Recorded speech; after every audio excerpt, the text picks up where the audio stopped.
to another edition of EastEnders Weekly Podcast, where we're discussing what? EastEnders. That's correct. Well done. You got one question right. Can I go now? Yeah, the end. Thank you. Julie's theme and we'll go. No, we are discussing the episodes that were broadcast on BBC One between the 28th of October and the 1st of November, Halloween season. Not really Halloween this year, was it? Considering last year was really heavily Bobbing Halloween. for apples. The Tiff being... Well, yes, they kept the bobbing for apples. They had the Halloween party in the Vic. But there was no, giving Death. birth to the devil child in a squat or, lots of shouting, blood. There was no blood. I wanted to ask you but before I ask you any questions, I just want to say that, who are you? You need to introduce yourself. Oh, I'm Alex. I'm the co-host, also I'm told. You are. And I am Ben, the host. Of this officially unofficial podcast. That's right, get that all out of the way. So what I wanted to ask you was, whose costume was your favourite this week? Halloween costume, that is. I like quite a few. I liked Gray's costume. Really? Why? Because it fitted him well. It was a good costume. I hate to say it, but I liked Max's. But I hate Max. Oh, his was great. They also posted a video of him having it done. They put a lot of it, considering he was only in like 2 scenes. Yeah, if that. Halloween episode. They took about 3 hours to do all his makeup, and so they, Max was very much meant to be the focus that night. And I think the guy who plays Adam enjoyed having his long hair a bit too much. Was he he was Ursula? really going for it. I've forgotten. Wasn't he Ursula? I don't know, he was like a merman, wasn't he, or something? Yeah, because like Jack Sparrow mixed with a mermaid. Right, because Honey had done the costumes for Janet and Will as well. Up all night sewing. She was. She took a day off work for it. What would the management at Minute Mark? What would Yolandi say if she knew she took a sick day for sewing up a costume for Halloween? That. Halloween season over, and we got a new trailer at the end of the episode, which we're going to talk about at the end of our episode. Yes. So lots of things going on. But as we always start the episode, we have our shout out of the week. Don't forget, you can ask us to give you a shout out. All you have to do is get in touch with us on our Twitter, our Instagram, our Facebook, or by email. All the details will be at the end of the show. But this week's shout out. Can I just say as well, new rule. You have to follow us on those things if you want to shout out. Oh yeah, follow us as well. Otherwise you don't get a shout out. New rule. We're going to be really stingy. Are we going to, if someone sends us a message, are you going to reply, follow us? Harsh. So someone who does follow us good and gets a shout out is we.gaza. Right. we.gaza on Instagram, who will be, whilst listening to the show, as we release it on a Sunday morning. Yeah, as we all release on a Sunday morning, we'll also be celebrating his birthday on the 3rd of November. Ooh, happy birthday. So happy birthday, we.gaza. Get Sharon Mitchell to sing happy birthday to you in the style of Marilyn Monroe. That'd be a treat. Happy birthday. There you go. That's No, you started it now. I can't do that Go song because it's copyright. That's all I'm allowed to do. Just happy birthday. 2 tunes. Maybe you could stand 2 notes. Maybe stand over an air fan and just have your skirt lift up for him. Put it on a YouTube video. Because we have a YouTube channel. Did you know that? We have spoilers every week on the YouTube channel. We do. And more original content to come. So he wants us to share an opinion that this week his favourite was Marium and loving the Adam, Honey and Habiba storyline. Might be upset next week then. Yeah, well, no spoilers, no shade. Also, another shout out I just wanted for Julie Sneed Moore. Right. On Facebook, because she is American, so not many Americans know about EastEnders, and she dressed up as Cat Slater for Halloween. Ooh. And she looked great for it too. Good one. Yeah, it was really good. Everyone was shouting, she said, send us pictures on our EastEnders Weekly. photo? I've not seen it. Yeah, it's on our Facebook group. Oh. So I encourage everyone to join our Facebook group. I will. It's a very, very fun page to be part of. Just go to EastEnders Weekly Podcast and click to join on there. But as Ben said earlier, listen to the end of the podcast to hear more news, views, and this time last year and who won the week, which will all be ready to go at the end. Well, first we've actually got to talk about the show EastEnders. I know, I'm exhausted already after doing all that. Tiring. But there's quite a bit going on. It started off at the beginning of the week and I was thinking, I've got another slow week. But actually Friday's episode packed so much into it that it felt like the beginning of the week was years ago. There's people leaving. I know. Stacey turning up out the blue. People coming in a red dress. Yes. So that's what we're going to talk about first, is the Martin and Stacey's surprise return from maternity leave. So how did he get that? He's got this ridiculous plan, which I still don't like. I still don't enjoy. It still makes no sense. It makes less sense now after he's admitted to Stacey that the only way to keep her from coming home was to do this big lie and break their marriage up. The one thing that would probably, if knowing Stacey, would actually probably bring her back to the square. She would perhaps pushed Sonia into a bush by now. Into a swimming pool, or into a paddling pool of water. God knows. Smacked her. I mean, it's nice to see Lacey back. And it was really good of her to actually do on-screen filming. And last week she was on the phone. Oh, she was doing she her can't vocal stop, work. Can she? No, she doesn't. She's a busy mum. Work. Busy mum now. She needs to get the coin. But I mean, the reasons behind it are, again, stretching belief between the characters, making any sense. This vendetta with Ben and Martin, and how he doesn't want Stacey back. But saying to Stacey, Martin said to her basically, "I've slept with Sonia." Behind Sonia's back. But he tried a few attempts to try to stop Stacey from coming back. I've watched a series on Netflix about you, Stacey. Yeah, that's right. Don't bother. That didn't work. Yeah, I cancelled it. I've cancelled our Netflix, our Amazon Prime subscription. I don't want anything to do with you. Yeah, no, he tried lots of different tactics, and each one was failing. And Stacey almost got there. Stacey kept saying, "There must be a reason why you're stopping me from coming back. There must be a reason." Stupid. And then he just popped out with, it's actually because I slept with Sonia. Because we both realised... Bring that one up. Yeah, we just realised that Bex's pain was our pain, and we needed to help each other out, so we slept together. Poor Sonia hasn't got a clue. When she does now, Sonia's like, "Why do you involve me in all your lies?" She's going to get a smack in the face when Stacey comes back. It's the first thing Stacey's going to do. I know. I feel a bit sorry for Jean, really, because Jean's desperate to tell everyone on the square about Martin's infidelity. And he's like, "Oh, please don't tell anyone, Jean." And she's like, "Oh, then okay, I won't." Yeah, because Stacey phoned Jean and said she doesn't want to come back to Wolford now because the pain is real. It's too raw. But it's so silly because she's got these 3 kids she's looking around. Is she? Arthur is still on the square. Yeah. Although being looked after by Kush. You've got to think about school. Are these 3 kids just not going to school? Is she local? No, they have to. Is she local to Wolford so they can still go to Wolford but not in the area? She's at the school gates. So I don't really know. Ushering the kids out to the car. Yeah. So yeah, it just again makes lots of strange plot points. I can't remember. They did say where they'd gone away to. Wasn't it nearer to Sean? I've got a funny. Or was that just the lie? Was that just the lie that they said they were going to Sean? I mean, one good thing we did get was Martin, you bastard. I enjoyed that. I love a bit of PG swearing. Don't you? I love it. At 8 o'clock in the evening, the B comes out. I think don't quote me on this, but I think the only other person to call someone a bastard on EastEnders is Carol Jackson. So that's exciting little trivia, if it's correct, which it might not be. Wilford Webb, fill us in. Yeah. Wilford Webb will know. I think it might be there. I read it. Oh, okay. So it could be true. So you're stealing their knowledge and claiming it as your own. I didn't say it was my own. I said it was knowledge. But I mean, do you think Jean's going to be able to keep the secret? Does she tell Kat, tell Big Mo?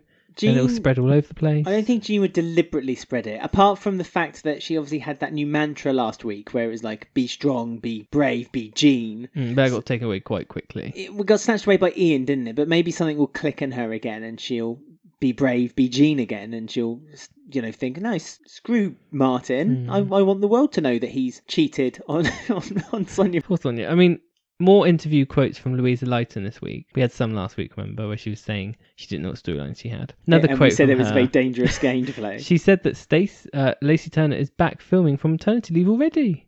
Wow. And there's a big juicy storyline coming up.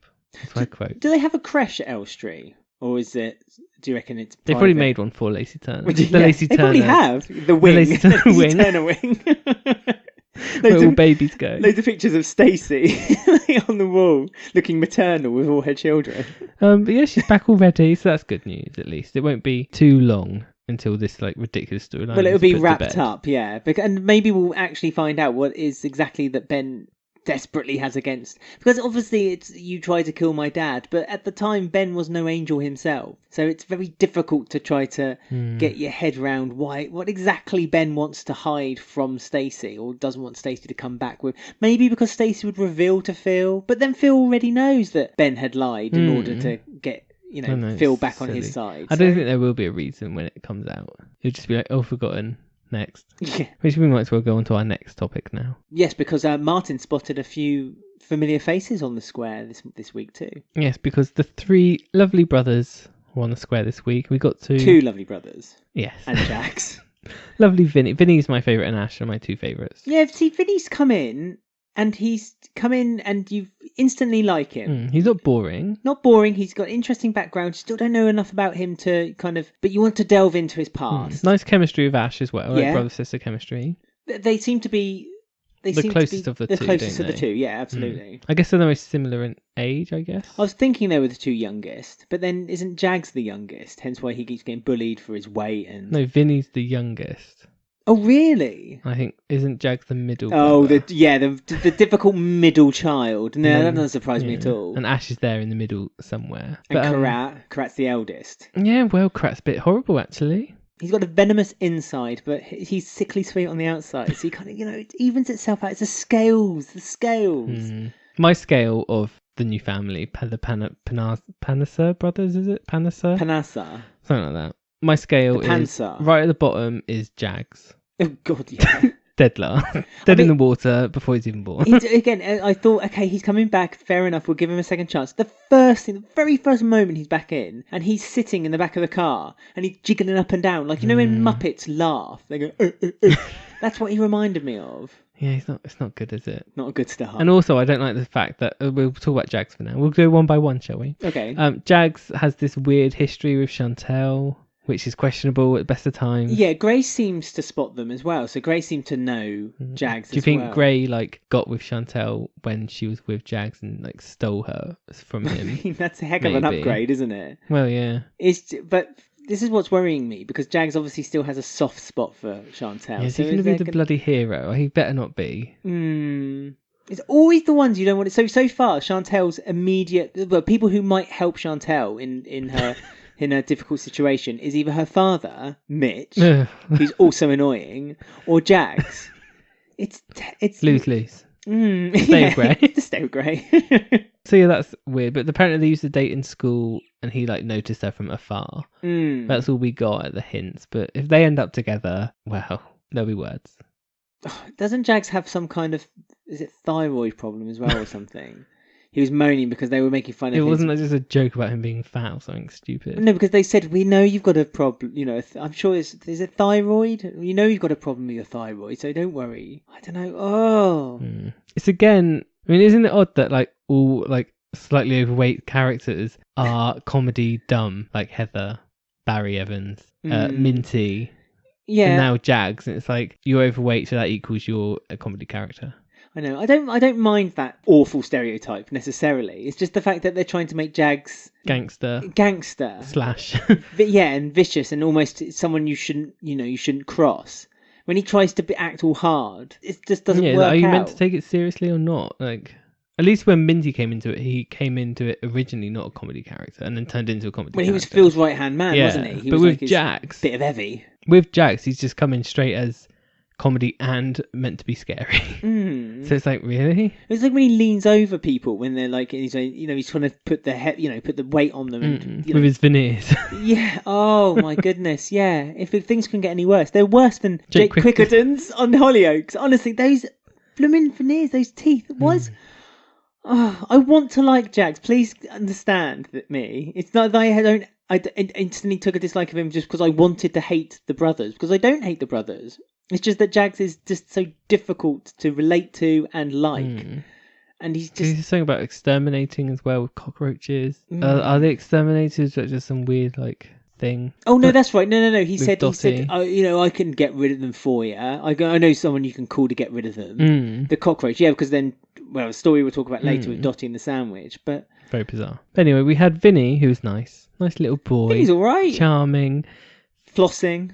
Yeah, I didn't like that. Apart from that, his first scene I didn't like. I was like, oh god, it's another Jags. But no, he's got a lot more depth to him already. Well, because he's attached to... See, he's lucky because he's been able to attach himself to Ash. And Ash has, to me, become quite an instantly likeable character too. Again, circling around Chantelle, where she's shown a shoulder concern and a shoulder to cry onto and a listening ear. Surely she'd know Chantelle if her brother dated her, though. Yeah, that's true. That's a weird link. Well, maybe they do. I mean, it's not really shown that they don't know each other when she was caring for her at the hospital. Because she recognised her. We just all instantly thought, oh, she knows her from the square. But maybe there's that history to them between them. And I've just realised as well, we found out that Ash had an abortion. She was there when Chantelle lost her baby as well. So I guess that was another little link. Oh, yeah, sympathetic. To bond them. Yeah, bond, yeah. horrible situation. The mum's dying of cancer and wants to see Ash because she's sort of been ostracised from the family, and Vinny's trying to convince her to accept her mum back into her life because she's dying. Yes, because they think that she needs to apologise to her mum, but then you find out that actually it's her mum that needs to apologise to her. But Kheerat instantly doesn't feel that way. Yeah, mummy's boy, I can see it now. Mummy's boy, protective of the family, because you can see he's always the ringleader. He's the one who kind of circles everyone round and gets things organised. Have they mentioned a Vinny. dad yet?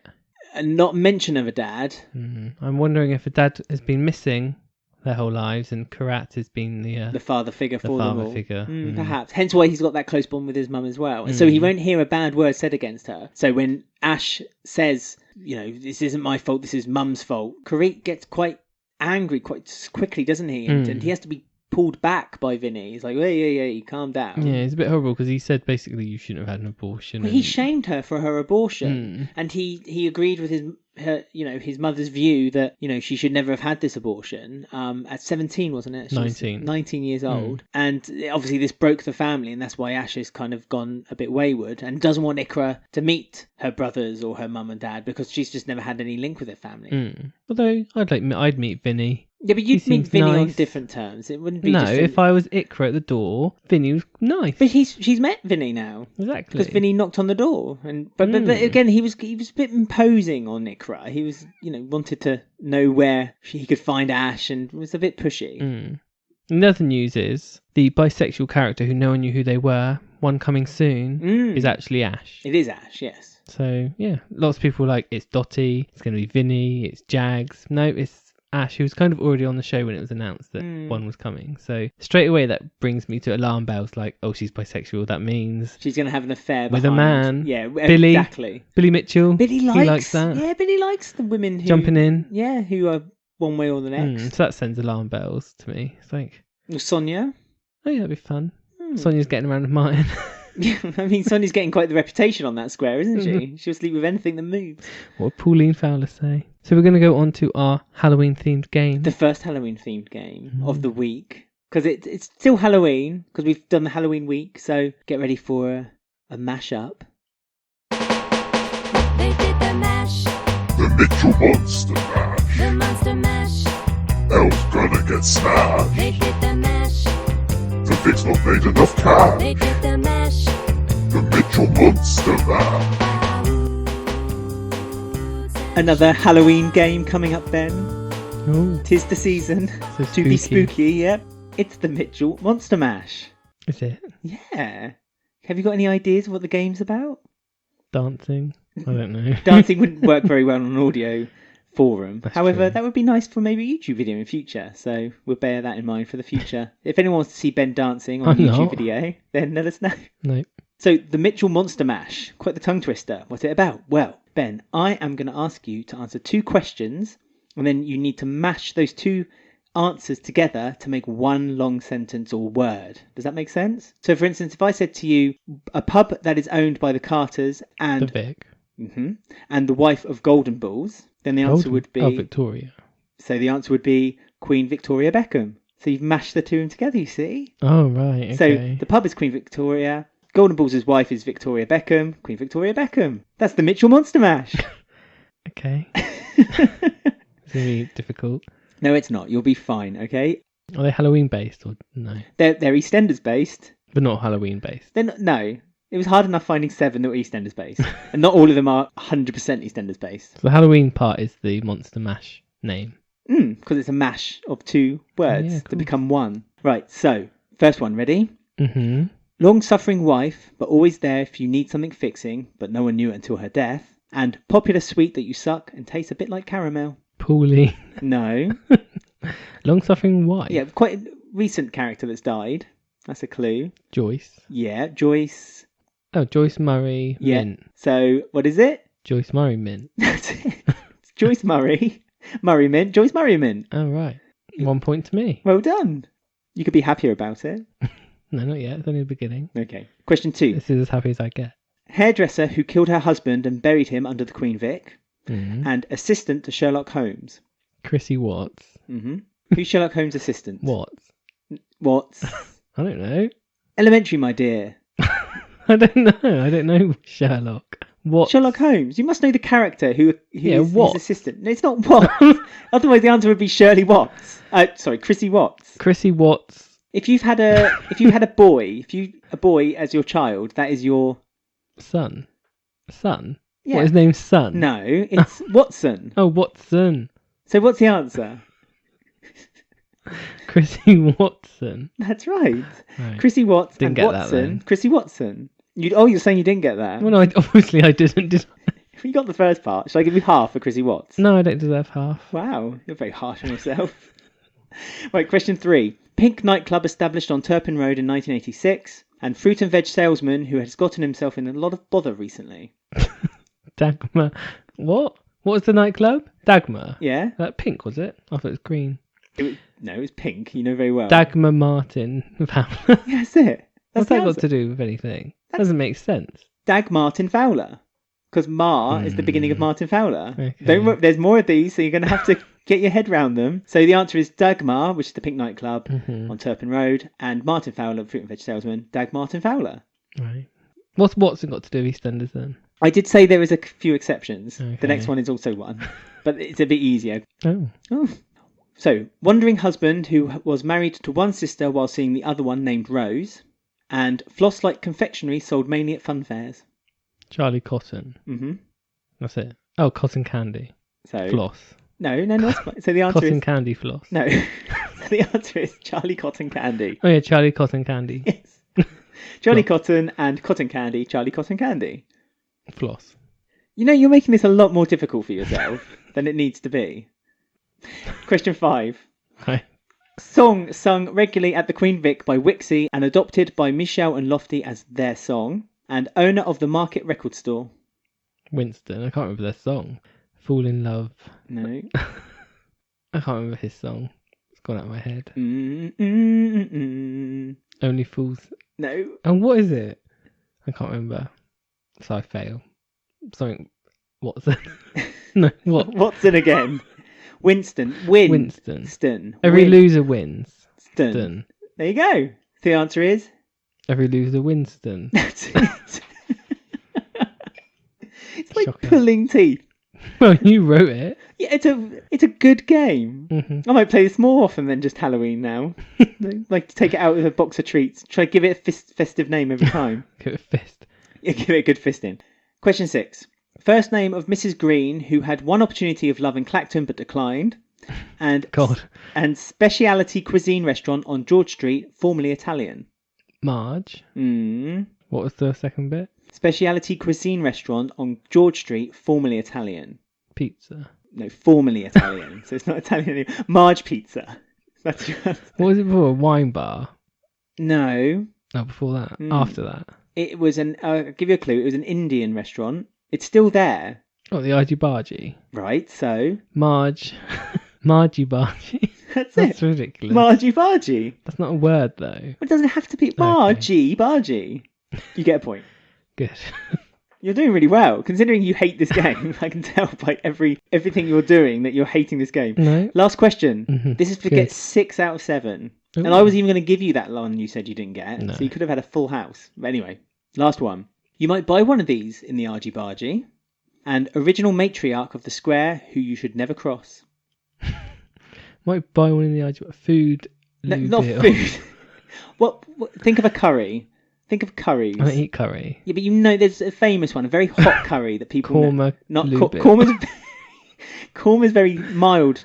I don't know. There's a song based on it. It's a football chant song. I don't watch football either. Yeah, well, no, you don't, but you should know this song. It's a really hot curry. Chili. No, not chili. Begins with V. Vindaloo. So, Oh, Vindaloo Bill. Vindaloo Bill. I'm very impressed with you. Hmm. You hated that game. Hence why we might play this again. If anyone wants to hear this game again, just because it's called the Monster Mash, I reckon we can just do it again. Don't you? Pull it out Yeah, of course. other than Halloween. If anyone wants to hear it again. We're not the same game. I'm not going to No. ask you, obviously, the same 7 questions. So there you go. So you got 6 out of 7. That's confusing. 6 out of 7. Very good. Very, very, very, very, very, very good. Be That's- better if they were actual words, though. They are actual words. Vindaloo Bill isn't a word. Yeah, but you're mashing them together to make one long word. Vindaloo Bill, Margie Bargy, Every loser Winston. Margie Bargie's not a word. Margie Bargie. No, but that's not an actual word. Every loser Winston. That's not, no. You just want the simple ones like Charlie Cotton Candy. Floss. We don't call it cotton floss here, though. We call it candy floss. And you couldn't have Charlie... Oh, I see what you were doing. Yeah, but then that's not merging two words together properly. Oh, I don't know. Anyway, I won, at least. you did do very well. Very well done. Let us know how you got on. There was nothing to carry over. I thought you might not get one or two, but you kind of got half of one, so I kind of gave them... You forced him in. I always thumb it in. And that was the Mitchell Monster Mash.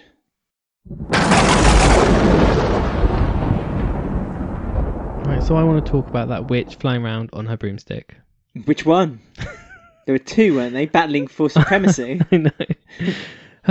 I love the feud. You know, I've been moaning about the Martin and Ben feud. Boring. Sharon and Mel feud. Amazing. You can't go wrong with two bitches. Well, there's so much more to it. Like, they both have their, like, hidden agendas. And they're battling off each other, where the Martin and Ben one just doesn't make any sense. But this one, I can get behind. There's a history to it. It's been a year or so in the making. And campness to it, bitchiness to it.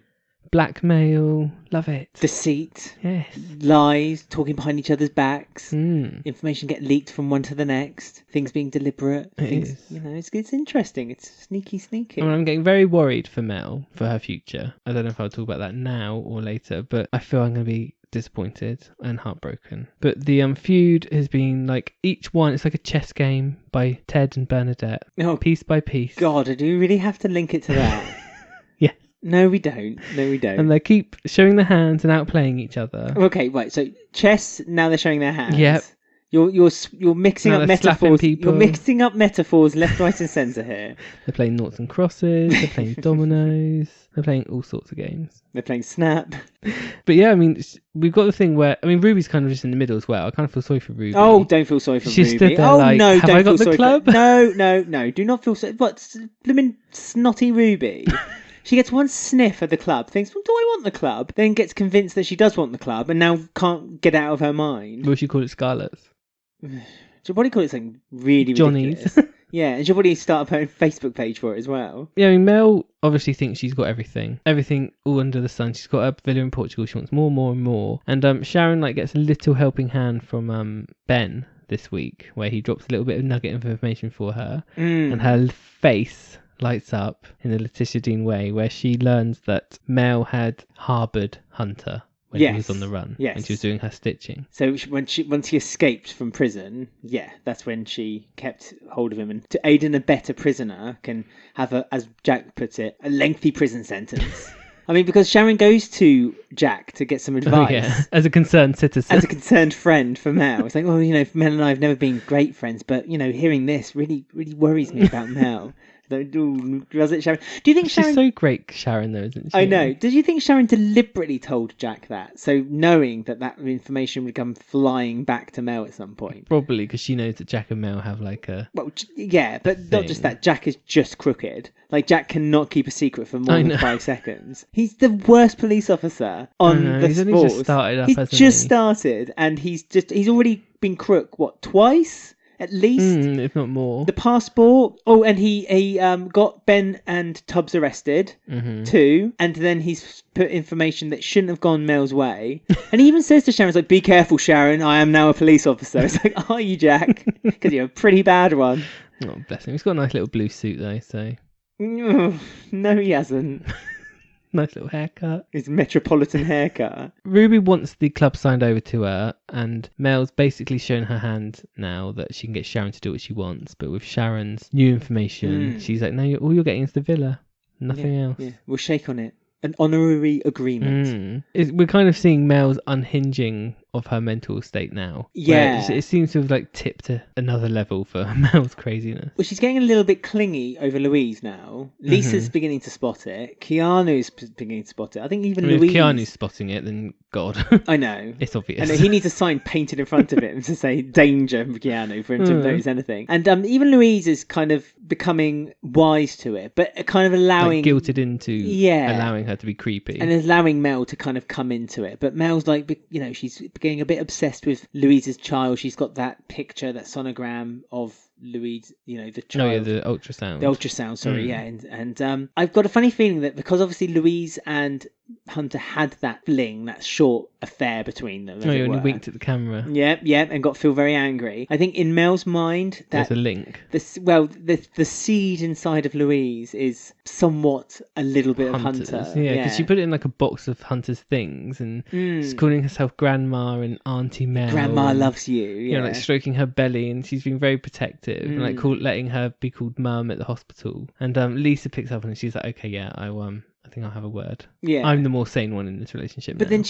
then Mel starts manipulating Mel further by. See, that doesn't sit well with me. It upsets me that she's manipulating Lisa because they have that such good friendship. And the fact that Mel's like so easily just manipulating Lisa like that, it takes it away from their history. You've like, oh, we wanted them to be back together, best friends, and then she's done this, and I'm just like, oh, yeah, but things have changed. Bitter. Things have changed since Hunter got shot. Things have changed in Mel, and Mel's just not the strong woman that she was. She's putting this impression across that she has control, but really everything is kind of getting loose inside of her mind, and she has no control anymore. And so everything is a mad panic to keep on top of things. So this once Jack spoke to Mel and told her that, for God's sake, Jack, told her about what Sharon had spread, she instantly goes to running to Lisa because Lisa had just told her that Louise and Keanu doesn't want to go away with her, and puts a plan together straight away again that she's like, well, Sharon knows about you knowing about Hunter, so as soon as Sharon goes to the police, you're the one who's going to be in trouble, not just me. And Sharon doesn't know that, so it's now manipulated. So in order to get this child, I think the ultimate goal is that Mel wants the child. Mel wants Louise's baby, and I think she's willing to do anything to get it. I mean, Lisa does now know that Phil's not the dad. Doesn't know who the dad is though, but she's got that bit of information. Yes. So this is something that not many people do know. But then I think that's the way that I think Mel has kind of paid off in her mind, that she can manipulate. Trust, she can manipulate Lisa. She's like given Lisa enough information to kind of, it's okay for me to lie to Lisa a little bit now. So if I let her into my plan a little bit, it balances itself out. That in her mind. Well, exactly. But Mel's mind is not very straight in itself, and Lisa is desperately asking her to go to counselling because I think Lisa sees the signs in what she saw in herself in the past. She didn't help Bex. Maybe she can help Mel. Well, she tried to help Bex. To be fair, she saw more than what everyone else saw for Bex. That's true. But she just made that one mistake. She didn't go up to the door and knock on it to make sure Bex was okay. She was too concerned about getting back to the karaoke and singing Dancing Queen at the Vic. I mean, briefly, just touching on Keanu. I mean, don't you think Keanu seems a lot less happy? Like when he was with first Louise, introduced... isn't he? That's true. He's mixed up in such a lot of mess with the Mitchells now. I suppose his life has just been deteriorating since the whole Sharon affair. But I mean, when Keanu first was introduced to the soap, he was a bit happy-go-lucky, wasn't he? He was a bit, Jack the Lad, bit silly. Changed his character. But his character's gone really serious now. He's grown his hair back. And he had got that leather jacket from the train station. He's not been the same, has he? Not the same. Perhaps he has that jeans, twang. like Martin. Martin's now got that black leather jacket. Now he's changed. Yeah, I know. He even wears it on the market stall now. It's just getting dark, Not isn't happy it? bunnies, are they? Dark EastEnders. So you're against Ruby getting the club then? You want Miss Sharon to stay? Why should Ruby be rewarded by getting the club? She doesn't deserve to have the club. She doesn't deserve. Kathy getting the Prince Albert, she deserved that. She worked hard all her life, and there was a redemption to get the Dagmar back. But Ruby met that guy in E20 who then attacked her, so maybe it's a bit of her. Well, don't get me wrong. What happened to Ruby when she returned? That was I'm not awful. saying that. It was terrible. But I'm just saying. But in the grand scheme of things, no. A lot of people are saying she's forgotten her history, like about that club, because like with her dad and things, like she wouldn't really want to buy it, so it doesn't really make sense. No, I think again, it's almost like the Kathy effect. It's like she wants to embrace her history by going back into that club, like that scene when she went into the office and no one was there, thinking you just Mel walk would into be that office apparently. Yeah, of course you don't need a code. Everyone just walks in all the time this week. All the drunk Ben sat in there. Patrons all have a good time. Good. Yeah, but she walked around the desk and she touched the desk. But I mean, that wouldn't have been in the original desk, the Johnny Allen desk. No. But at the same time, there was obviously a nostalgic kick to her that reminded her of the time when her dad once had the club. I mean, last time she was in that office, she was trying to get Billy to sleep with her, if you remember correctly. Do you remember that dark episode? Also made no sense. Yeah.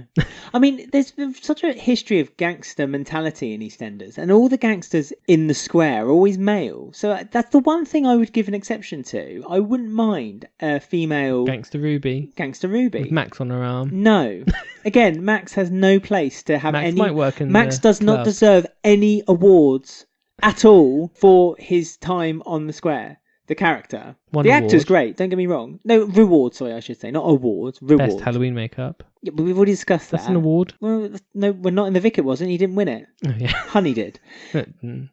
Well, Did yeah, she? by cheating, yes, by giving a soppy story to Mick over the bar. But no, he doesn't deserve. So no. Anyway, but I thought Max and Ruby split up, No, everyone did. No one knows what but now they're back together again. Yeah. Unless they're just friends. No, Doesn't they're make sense. living together and getting dressed together, aren't they? They're a couple. Getting dressed together. Well, getting their makeup and stuff done. Ruby, I'm together. here. Should we get dressed together? Yeah, I agree. They did break up, and then they went away, and then it was just doesn't make any sense. But they are together apparently. But I mean, speaking of Halloween, should we quickly go on to Leo and Whitney, who had a little mini storyline this week? Which again, I've got an issue. Oh, okay. Is the issue the fact that Gray discovered that? No.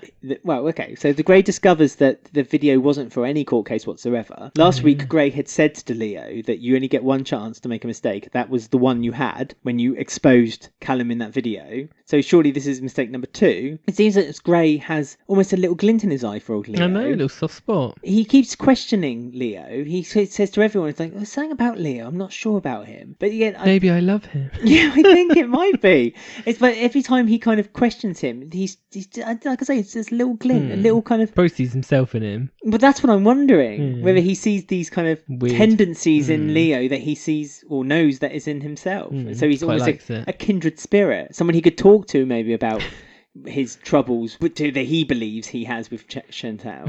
So many professional snakes on the square. Like Liam, Gray, and Adam need to be like a little club in the cafe at night time. I know, all very high professional men. Professional men. So it says a lot about, the lower down middle working class people. That's EastEnders like from the beginning though. It's always like that. Yeah, the ones who have got the money are always the bad people, aren't they? The ones who are the workers, the worker ants. Yeah, they're the good ones. They're the good ones, yeah. So yeah, that's it. Salt of the earth. Arthur Fowler. What's your issue then? My issues are, we all thought Leo, he's quite an intelligent guy. He's got his plan sorted in his head with Whitney. He wears that coat back to her house, which has like spray paint on it, which is really stupid. and actually reveals it by stroking her hair. The stupidest dufter. How did she not see that? Yeah. I mean, obvious spray paint was obvious, as I tweeted. It was very obvious. It wasn't a surprise. Again, it wasn't a surprise. Every person watching knew he did it. And it's like when they gave him that dufter a few weeks ago when Whitney came back from her honeymoon. She was like, I've got a boyfriend. And he got out of the car and it like stayed on his face. Like... It's like we all knew that. It's of not course it was a going to be surprise, that, and this also wasn't a surprise. But do you not think it's odd that he slept with Whitney, knowing like his plan is to like to accuse her of? Yeah, and that prove that his dad was innocent. Like it just feels like a bit odd to me that he's now sleeping with her. I don't know. It's difficult because you don't know really what his ultimate goal is here. I know, I suppose we do. He just wants her to admit. But I suppose getting into her mind, into her psyche, again, I'm kind of knocking her down from the inside out. Pretend you're Leo. You think Whitney's been lying about being sexually abused by someone. You're then like your first steps wouldn't be to... That's what you know of Whitney. Right. We know she was obviously sexually abused. But in his eyes, she faked it, made it up, cried wolf. And then like to go then sleep with her, it seems really like, for his plan, seems really stupid. Because surely he would be worried that she might do that to him. Oh, do you know what I mean? I see. Yeah, but there's nothing to show that in this instance. Because she's not 15, for one. And also, it was very consensual between them. I think they... I just think, I know what you're saying, like but Leo the situation... seems more calculated to then do something like so silly like that. But I don't think it is silly, because the whole point is he's trying to get her to trust him. And what's the ultimate way to show your fragileness? And that's technically, sex, isn't it? Because you're kind of exposing yourself, no pun intended, to the other person. Well, they went into Dot's bedroom, so someone got exposed. I don't think you saw where they went, did you? Oh, I thought they were next. No, you just Oh. saw them kissing. I thought they went into Dot's There was bedroom no downstairs. scene. Did you imagine the next scene? No. Did you imagine the morning after? Oh no, because it froze on his You arm, dreamt- didn't it? Yeah, but she was like his hanging arm. onto Dot's bedroom door. No, she was. No, she wasn't. That She was- leads to Dot's bedroom door. That I don't room. think she was holding on to any door. They That were at room- the stairs. Yeah, but there was a door behind them. That's where they were It doesn't mean entering. they're going to lead into that door. No, Dot They would have could go got up us- the stairs. They could go round the back into the kitchen. They could go Dot's on the kitchen table. Exactly. They could reprise the Stacey because Stacey and Martin won't be using it anymore, will they? Yeah, Dot nearly got a surprise then. But Put on her glasses. yeah, if she could see it. Oh, hang on a minute, stay there. Got neon paint. yeah. Wouldn't it be funny if Dot was the only one who spotted it? And she's like, oh, hang on. Yeah. I know what you're saying. I do understand what you're saying, but I think His it's plan seems messy for Leo. well, you don't know how He's Leo quite works. calculated, isn't he? Well, not Like his really, research. because he's made a lot of mistakes. Ones that you've openly said throughout the weeks. The fact that he went to the wedding of Whitney and Callum to then that's- chat up Tiff, and then come back from having a holiday, and they know that Bianca knows that he's there as well. So he's It's hard to know though if this is like the character being stupid or the people creating the show and they're treating the character or audience as stupid. It's a blurred line. It's weird how they're like making very obvious things seem like surprises. That's the one thing I would say. I mean, I have to say, I think the writing has been spot on. Some of the conversations and the dialogue between the characters seem really much more real and it's real world, which I'm enjoying. And actually, a lot of the stories I'm finding enjoyable too. But I just don't really understand why they think these things that we're meant to be surprised by That's surprising. aren't surprising. And I think that surprising them that people aren't really taking them in. I don't know how much control Kate Oates has, or whether John Sen seems to have more power of the producer role, but Kate Oates has always been quite known for not revealing a lot of information and keeping things very secret, so things are quite surprising. And it just seems... You know, they've ruined Christmas for me already today. Well, we'll talk about that at the end. Yes, well. That's in the news. Speak about spoilers. Yeah. Gah. But it does it... I don't know, is it weird that we're not shocked by things? Or are they just treating the viewers a bit simple? But why? I don't want to sound like elitist, but isn't the BBC meant to be like this kind of top-notch channel? Aren't like the... RuPaul's Drag Race UK. Well, that's true. Don't the thickos watch ITV and like all the kind of clever people watch the BBC? Or was that very old-fashioned view? I don't know. It's just like, do you know what I know mean? you It's yeah. weird. They are treating the audience like we've never watched TV before. Like, really? Like a soap, like this. Yeah, soaps are new to us, and like we should be shocked that He sprayed that. he which we sprayed knew he flag did. on the exactly. I mean, couldn't he just say, if Whitney does see it, he'd just be like, oh yeah, I wore that when I was rubbing it off. Like, No, he can't say that because he took his jacket off, remember? And she got a good a look bit at of it could have got on it or something. No, unless he was flapping the blooming sponge about. I know that we had this conversation that Whitney did very little cleaning of the slag, but you know, I don't think a bit of paint, especially that concisely on his sleeve, would have warranted him not to be guilty of the crime.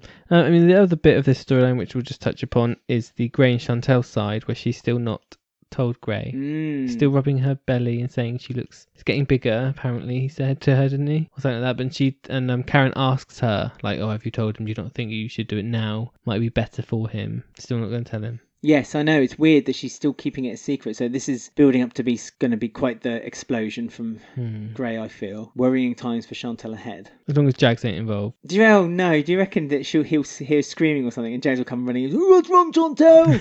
Gunk, gunk, and knock the door down. And then we're all meant to be like flying flags with Jags' And face surprised. on it. Yeah. And surprised by the whole love affair. Right, so we got a special game coming up next. Game number 2. He's back. Here. Our friend, our saviour. We've got a fan favourite back, so everyone enjoy. Hello, Halfway's hat, my cheeky fella. What can I do for you? Can I visit my dad back on Albert Square just for one night? Why, of course. I can't see why not. But don't be getting lost again. You know we have a curfew. I promise, Mr. God, sir, and thank you.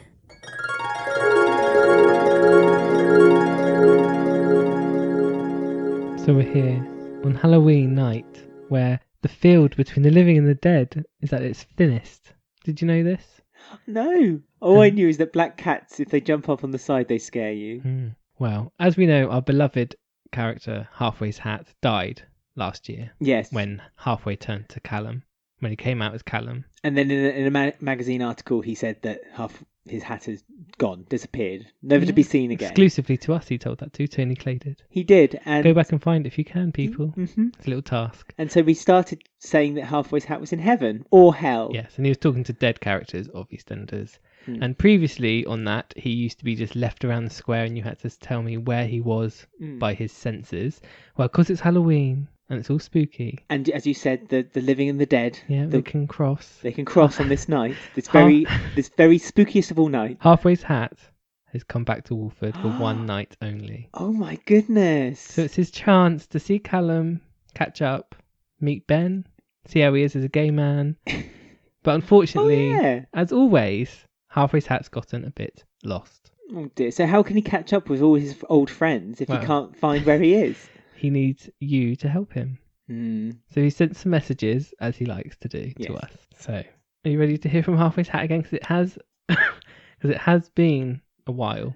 I know, I miss him. He's been gone for a while, hasn't he? Right, so let's hear what he has to say.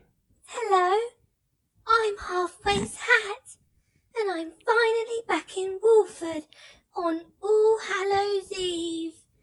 The one night I can be back with Halfway, but I seem to be lost again. Such a silly hat, isn't he? Please, Alex, help me find my way back home to him. Oh, you remembered me. Yeah, first name basis with Halfway's Hat. He never used to refer to me. He just openly just ask anyone to help him. Well, he's been spending time with Nana Moon in heaven, so. Oh yeah, he's learned manners, hasn't he? So if anyone doesn't know how this game works, shame on you. Why haven't you been listening? Basically, I give you 3 messages that Halfway's Hat has sent us, and he's sent us some sensors. So you can see what he sees, you can hear what he can touch. You can hear what he can touch. Well, we'll send a message about what he can touch. He describes what he can see. Yes. He describes what he can touch. And he describes what he can hear. And he's sure somewhere... he can't see what he can hear? No. And he is somewhere in Wolford. And you have to get him back to Callum. They need to catch up. This was a fan favourite game, Where's Halfway's Hat, for a long time until he sadly died.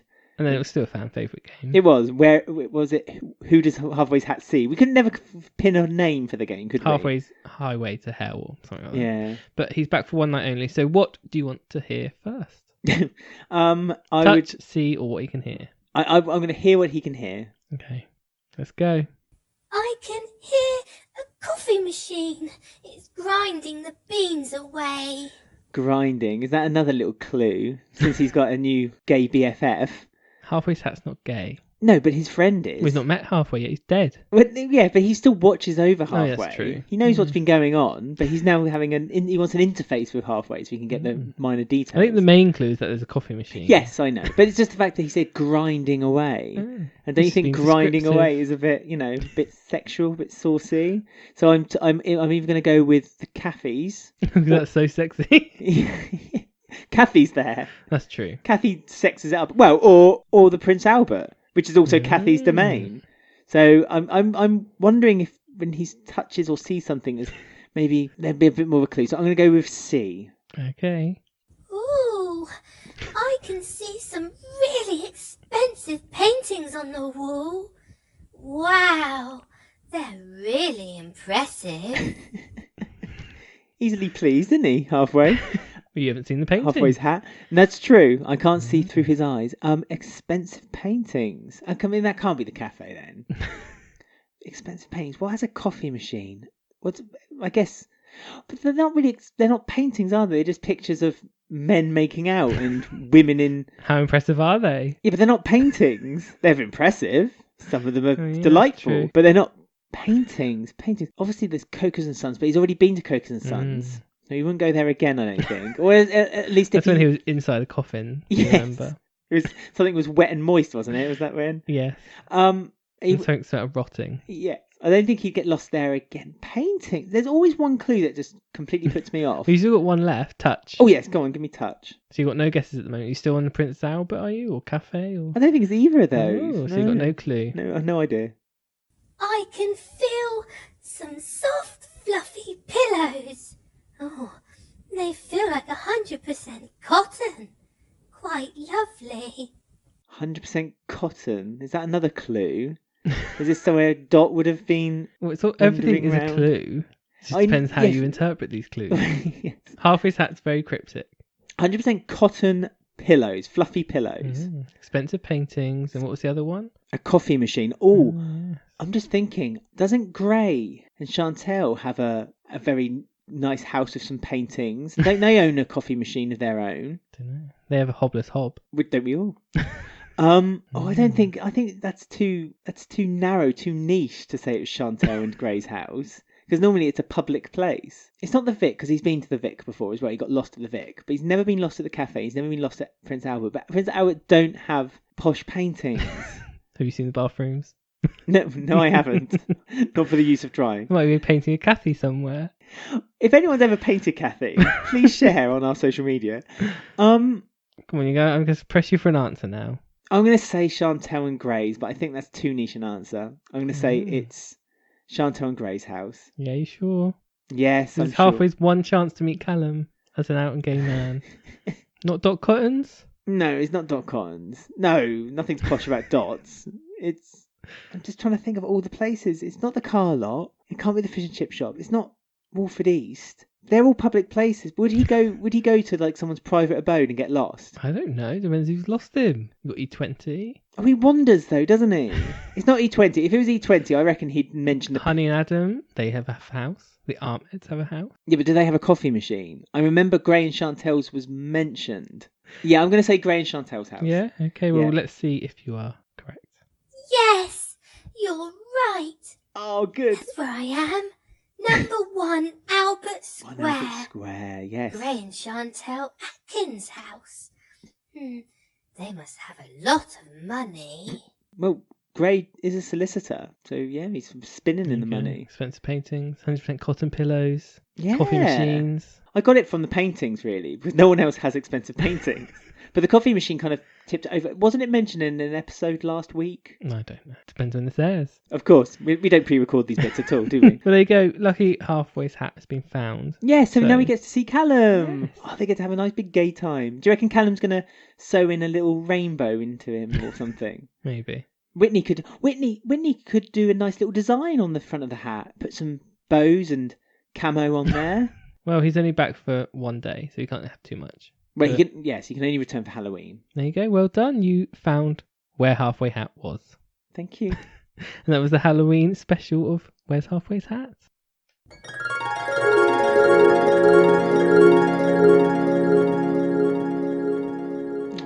It's so lovely hearing his voice again. Yeah, once a year. He reincarnated. Well, he might be back sooner than you think. Maybe. Well, he's gone back now. Yeah, back to ret- death. He's dead again. He's returned. He's returned to his heavenly cloud. Just like the cockroach in Dotty's sandwich. For a Nice. vegan, that was quite a nasty thing she did there. Was it already dead, this cockroach, or did she kill it? Oh yeah, she wouldn't do very well in I'm a Celebrity, would she? No. So yeah, we had it's like 4 storylines, but like merged into one weird One mess. sandwich storyline. I still don't know how this sandwich business is like the next big idea. I don't know how they have a license to sell sandwiches on the middle of the square. Yeah, I mean, Ian is being a complete bastard. I can say bastard because Stacey said it. You've said it twice already. Why not Yeah, third time? Ian was being a bastard. 4th. Slap. But I do kind of agree with him. Like, they're cooking in a random kitchen where Max Branning eats, which is going to be dirty. It's going to be very dirty. You Max know, don't Amy, clean after Ricky, himself. Jack, Tiff, Oh yeah, Keegan, dirty everyone children's lives hands. in there. They're blooming picking their noses, wiping it on the sideboard. Mm. Bogey sandwich, please. Yes, please. And these scummy sandwiches are apparently like the next big thing. But they're really artisan, aren't they? It's like there's not just cheese and pickle, Ben. It's like an M&S advert. This isn't just cheese and pickle. This is a Keegan and Iqra cheese and pickle sandwich. With special butter. It's just- Again, if it's got butter in it, why is Dotty having a sandwich? No, quite. She wanted vegetarian, didn't she? Well, I hope she had an olive spread. This again doesn't really make sense. They're weird business. Apparently Iqra is like a businesswoman. Keegan's making loads of money. I love that Iqra keeps mentioning, I have a business degree. Every time Ian's like, you don't know anything, he's like, well, I think my business degree would say otherwise. He's like, can you imagine going up to Gray and saying, you know nothing about the law? Well, actually, I think I find my solicitor's degree says otherwise. I mean, when Iqra asked Habiba to like keep an eye on Ian online, do you think she's gonna like get in contact with Mags? Get a thing? Oh, I'd love Mags to come back. Mags comes back and goes, Ian, 30 years ago. It was mentioned recently. We know if something gets mentioned, It normally comes up a week later. She might pop back up again. Do you reckon she's still got the same van? She'll come rattling up with this van that's been hand painted. Yes, that's what I mean. It's been hand painted on the sides.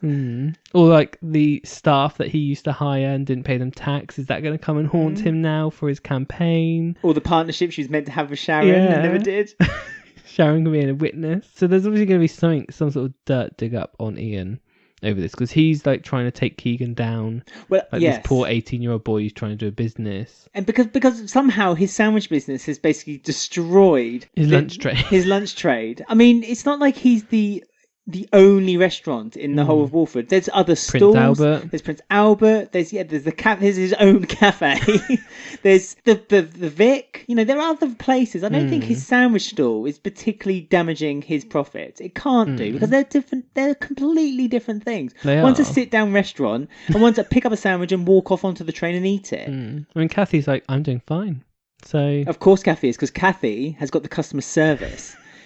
When someone walks in through that door, she's waving that rainbow flag and she's saying, all right, fancy a drink? Apart from to Ian, where she tips food over him like once a week. But then that's justified, because I would tip food over Ian too. I know, he's being like ultra grotty, isn't he, Ian? Oh, he's really mumpy. And the other problem is, for him, is that because I think Habiba is now becoming Habiba PI, so she's going to be like, I can imagine she's going to put on a stick-on moustache and start wearing Hawaiian shirts. Leo will team up. So she's going to start finding information, and it's at the same time that Ian is now becoming the counsellor, or they're going to be linked. Counsellor. So that's where the link's going to be, isn't it? She's going to find some dirt and say to him, like, I'm going to reveal this to the press if you don't, let up on your food standards complaint against. I mean, there's a lot she can find sister. out, to be fair. Ian Beale has quite the history of the square.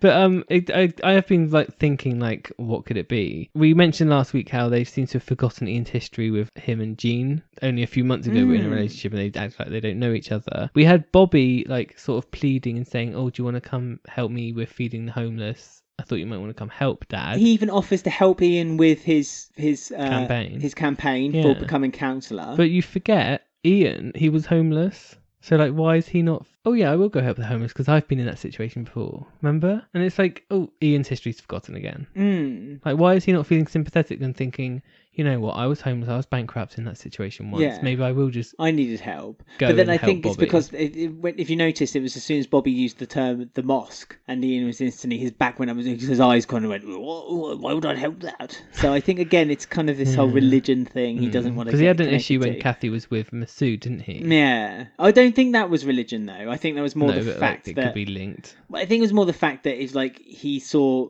Masood as someone of his own age, and so he was a bit young for Kathy, and he would never bow down to Masood either, would he? He did mention her being Christian, though, when he found out, and him being Muslim. Yeah, because he said your two worlds wouldn't work well together. He did say that. You're quite right. And well, Ian's not backwards. And that's true. But I think it's more that he would never concede and kind of see Masood as his senior person. But I think this is very much with Bobby. He's almost laughing at the fact that he is taking this religion more seriously than I think Ian thinks he should bother with. And he always rolls his eyes when it's mentioned about... He just doesn't learn for Bobby, though, does he? Like, a few weeks ago, Bobby nearly killed himself. Yeah, no, that's what I was going to say. You're thinking of like very past history, very recent history. He was at the side of Bobby's bed, begging Bobby to start this... start this conversation we'll be with him again. Yeah, we'll start again, we'll be together. And then Bobby again tries, and Ian's just like, no. And Kathy's desperately like gesturing toward Ian to say, come on,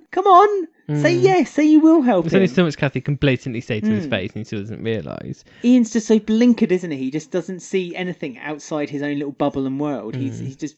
Now he's got an idea in his thick head that he wants to become a counsellor.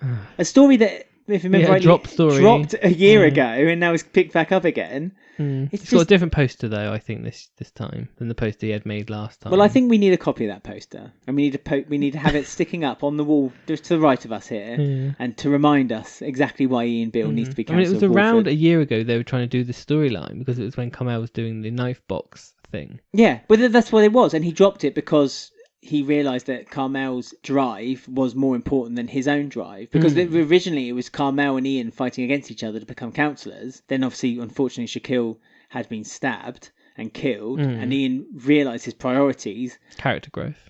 It was a small character growth. His priorities were to basically drop it and forget about it. But it probably would have been a good story at the time, but obviously things had to change in order to coincide with everything else. No, they're trying again. Well, they're trying it again, and I don't think it would be a bad story. I think it might be quite an entertaining and funny story. I think the route is it should be a little bit light-hearted, but ultimately it's not funny. The fact that him and Bobby are meant to be helping each other and growing this relationship together, and where Bobby's putting out the olive branch, Ian's just kind of snapping it away all the time and just saying, no, I'm busy with my own stuff now. I'm busy with my own stuff. He's going to lose another kid if he's not careful. He's lost 2 already. He's dropping them like flies, isn't he? The other part of this storyline, we had the young couple, Tiff and Keegan. Tiff's been the mum at home, isn't she? She's a good little wife, isn't she? Good wifey.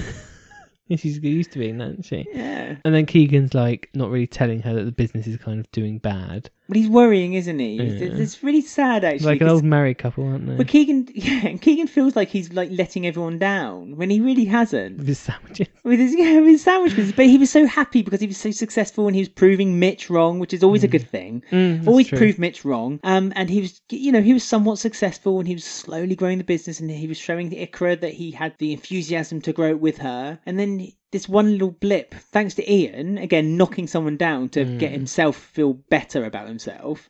That's the problem with Ian, isn't it? He has to knock people down to make himself feel better. He can't just feel good in his own skin. He only feels good if everyone else's skin is just destroyed around him. And speaking about the Keegan thing, it was basically the Dotty and Tiff feud was like reignited over her bolognese. Because Keegan did tell Tiff in the end about the business and what Dotty had done and sabotaged, and so she took it, stand up for her man, stormed over to Dot's house, and said you've started something now, and war. This is a war. Yeah, don't want to start a war with me. No feud with me, love. And Kirsty did look like, oh, for God's sake, actually, what have I done? Yeah, can't be bothered. I don't think she could be. I think she was scared. I think she was genuinely worried. Which is it's not the Tiff you can tip into a bin anymore. No, it's not. No, it's not in her and throw a dress over the tip bin. I mean, the Dotty introduction, we might as well talk about her. We haven't really had a chance to talk about her, but there's no like sort of sign at what her storyline is or why she's in the soap. It's really weird, isn't it? Because they've introduced lots and lots of new characters in a very short space of time. No direction. And a lot of them have just been plopped in the middle of the square and just waiting to be ignited. Yeah, like partnered up with some random person.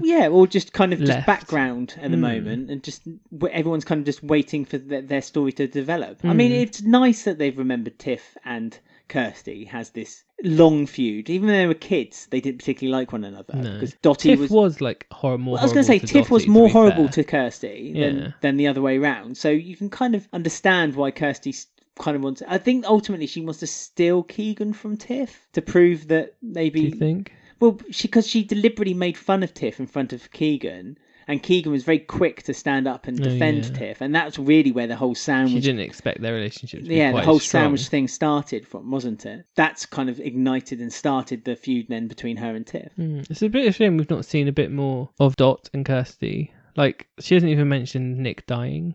Like, something like that. Like, because Dot, offed Nick. Like, does Kirsty know this? Are they going to talk about their dad? The thing is, I really don't think there's going to be any too dramatic story between Dot or any character, because I just don't think the actress June Brown has it in her to have a big dramatic story anymore. No, but even especially a long running one. Yeah, but you can't do, if you want to do a story where like it's revealed that it was her who killed Dotty's or Kirsty's dad, then that's a long story to start. And I think it's one of those that can't be done anymore by June Brown. I'd love June Brown to be able to do it, but I just don't think she could do that anymore. Well, she's on, this is the first ever for EastEnders, I think, she's on a monthly rolling contract. That's so every morbid. Every month, June Brown decides if she wants to sign, and she's on a monthly one. So that's new. It's nice. I like June Brown now. To me, is a bit like what Ethel was in EastEnders in the 90s, and that it was nice to see her come in and out every now and then.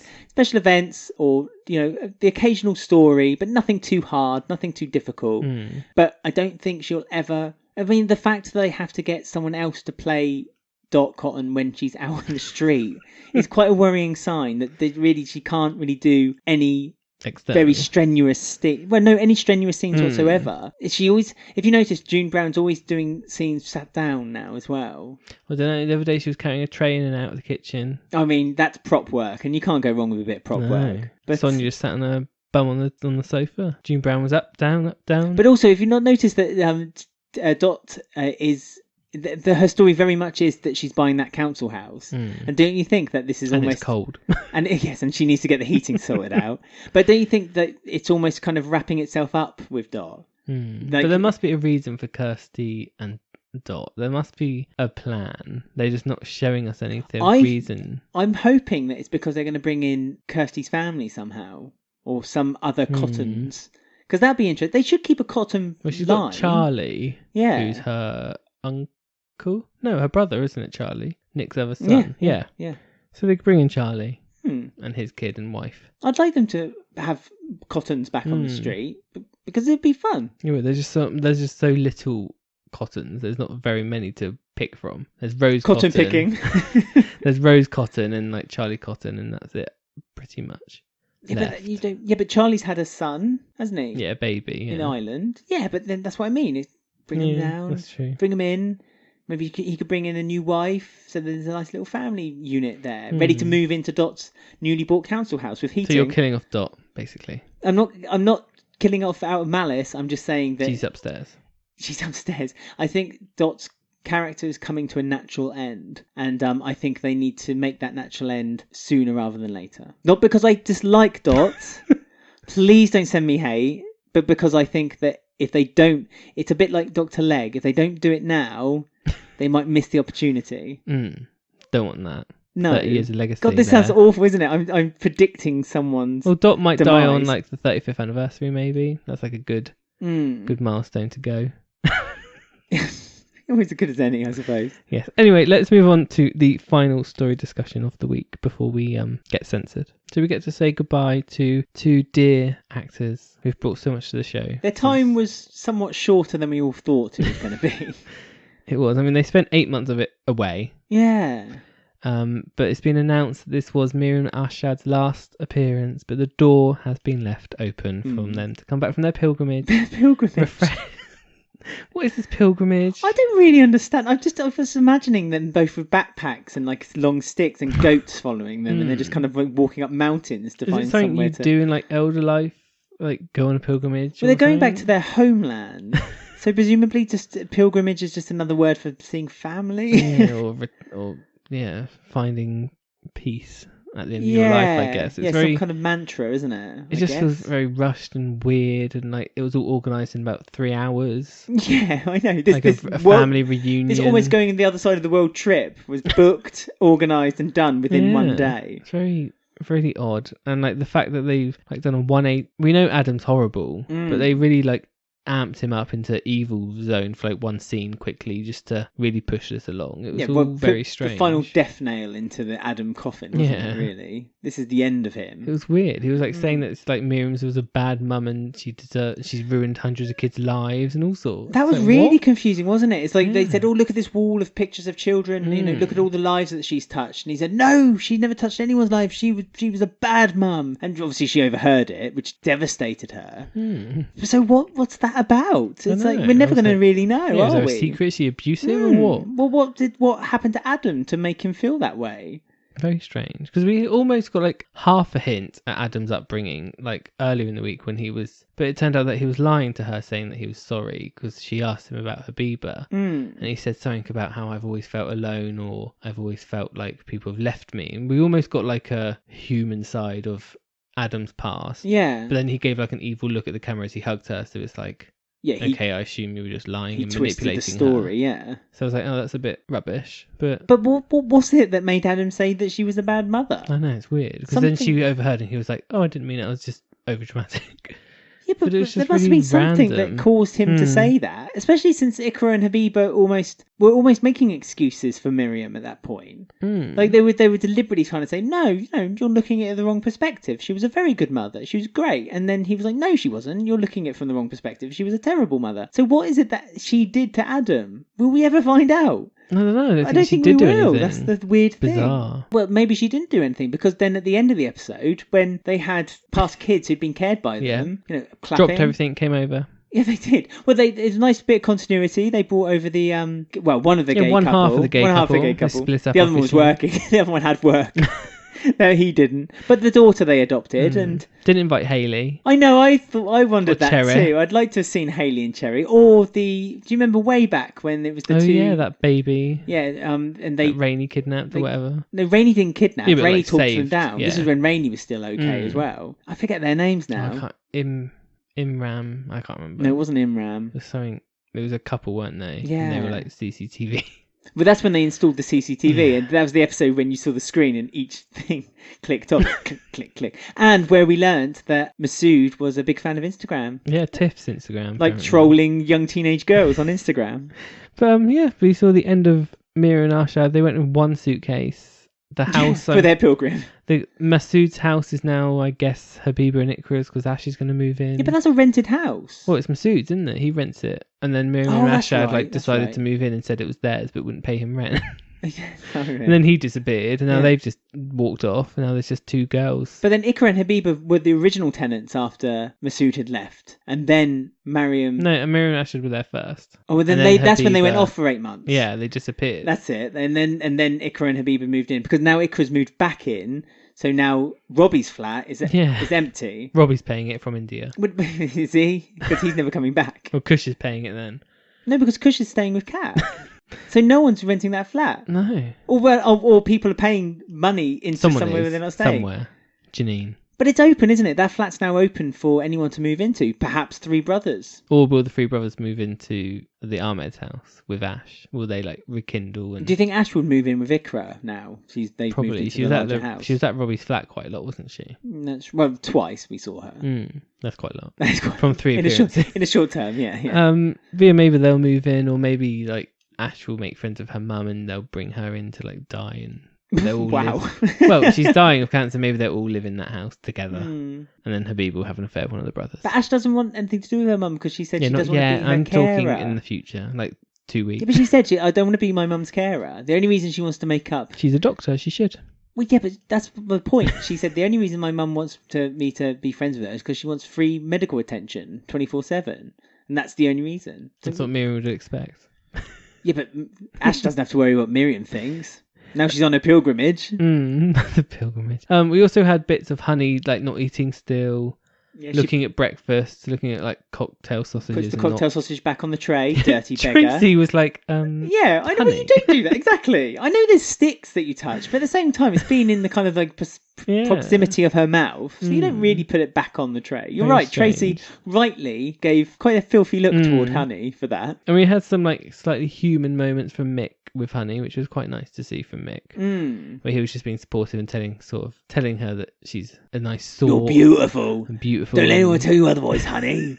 Because Honey was desperate for advice about how their relationship, which, to be fair again, Mick and Linda's relationship isn't probably the best. Don't wear knickers, basically. Yeah, isn't the best source to kind of try to pluck information from. And he also managed to fix the competition of the best couple, and said it was Honey and Adam who were voted, when in fact it was Chantelle and Gray. But Miriam does give Billy some advice about Honey. Oh, God.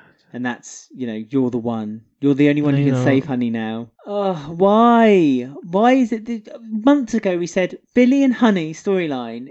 That's all they're good for. And then but then there was a bit of hope. There was a little light of hope when there was Adam and Honey storyline. And then there was a bit of dodginess with Adam. We thought, oh, okay, that's fine though, because it gives Honey a bit of an interesting story, a bit of an arc. And now it just looks like she's going to just flop back into Billy. She is. She was going back with Billy within a matter of weeks, I imagine. Sit in the Minute Mart, and then that'll be that. Yeah, and then they will just be forgotten as characters again. Pam's back next week. If Pam gives Billy his job back at the bloody funeral place, we've literally wasted a year and a half. Yeah, that's right, I guess. Back where they were in a dead end. Do you think Pam will interact with Billy, though? Because there doesn't seem to be any signs that that's going to happen. I don't know. It's going to be Callum, isn't it, and Billy? There's some changes in Callum jobs. And Ben, I should say. There's some changes in jobs, I know that much. But I just hope it's not Billy getting a job back there. She'd be a fool if she did. But it would just feel like literally rewinding Honey and Billy's character a year and a half. Well, and so then they're back to square one. But then who has the flat above? Is Callum at the moment, isn't it? Above the funeral parlour. Yeah, Callum, Stuart and Rainey.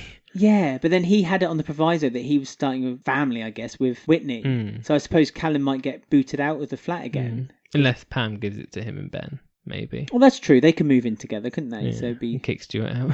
But yes, we just waved goodbye to Arshad Miriam. Maybe they'll meet Ted and Wanda on the pilgrimage. Maybe. Yeah, they could do bungee jumping together. Send off incriminating voicemails to one another. They'll become like the most fun characters in the world now they're off screen. Yeah, which we'll never see. Yeah. They'll be far infinitely more interesting.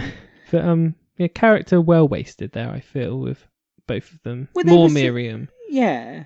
Both of them. There was such an interesting time they could have had with Bobby, and there was so much promise with that. Oh yeah, what's going to happen with Bobby now? I know. I liked the fact that we were learning with Bobby about the and he history. had them to go to. But that's what I say. We were learning with him, so it was an interesting, view into another religion and into other, other. That's gone now. Big shame. Just feels completely wasted opportunity for me for two characters who could have been quite decent. Oh, well, they could always come back. Yeah, they say the door's been left open, but I don't think it has. Okay. I think the door's closed. Permanently. So yeah, that was the Halloween roundup. We didn't really talk about the Halloween party in the Vic, but it was just the Carters. It wasn't much of a party, there really. Was bobbing. It was yeah. That was it. Whitney had a black wig on. Right, so we're going to go on to our Who Won the Week this time last year and our listeners' comments. You know me, I ain't one to gossip. So as Ben indicated, we have many, many things to do at the end of the show. We have Who Won the Week, we have This Time Last Year, we have your comments, we also have news. So let's start with birthdays and deaths. Oh yeah, my favourite subject. Death, that is, not birth. Only one birthday this week, and I'm sure if you thought about it, you could guess who it was. Only one person was born on Halloween. Oh, Cherry. Slayer.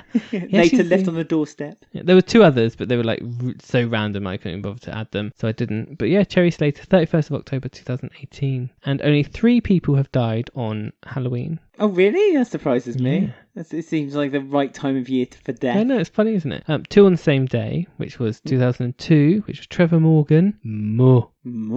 And Tom Banks, the fireman. Of course Sharon's it beau. is. Doesn't this lead to your... It does. This time last year? And the other one was 31st of October, Halloween again, 2013, which was Michael Moon, who got stabbed to death by Janine.